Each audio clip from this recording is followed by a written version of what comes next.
And recently I came across an article titled "Listen to Your Conscience. That is Why You Have One" by Frank Sonnenberg, an award-winning author who has written 7 books and over 300 articles.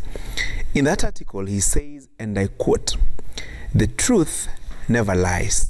Now, last week on Thursday, when National Cabinet Secretary in charge of National Treasury, Ukur Yatani, presented the 2021-2022 budget highlights in the National Assembly, he directed the national government ministries and agencies, as well as the county governments, to settle all pending bills by the end of this month, or else their share of the new financial year's allocation will be suspended.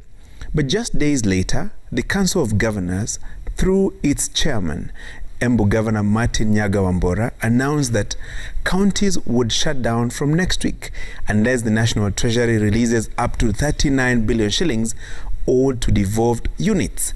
Now, that statement left me wondering, where is the money? And is the money available for disbursement? You see, it's one thing to make a promise, but it is totally different. A different matter to keep and fulfill that promise. Governors have confirmed that in the last 1 week, the National Treasury has only released 5 billion shillings to 10 county governments. The criteria used to allocate the released resources to 10 counties and leaving 37 counties have not been explained, or even when the dates the remaining counties would access their share of resources. Some county workers are owed up to 3 months' salaries and allowances. Thousands of investors who supplied counties with goods or rendered their services remain unpaid, while some have lost prime properties to banks and financial institutions they had borrowed money from to do business with devolved units. Clive Lewis, a British writer and lay theologian, says, "Thirst was made for water, inquiry for truth." Here's my question once more. Where is the money? There are 12 days to the end of the financial year 2021-2022. Essentially, it means if 34 billion shillings owed to counties was released and disbursed tomorrow, county governments would have to absorb all that money, the bureaucratic procurement and accounting procedures notwithstanding.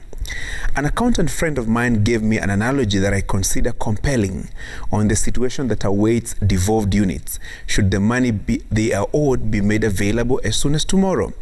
He told me it is like being starved all day, and then at 20 minutes to midnight, a whole pot of ugali, a huge bowl of meat, and another full of vegetables is availed, while at it, you're only given 20 minutes to clear that meal.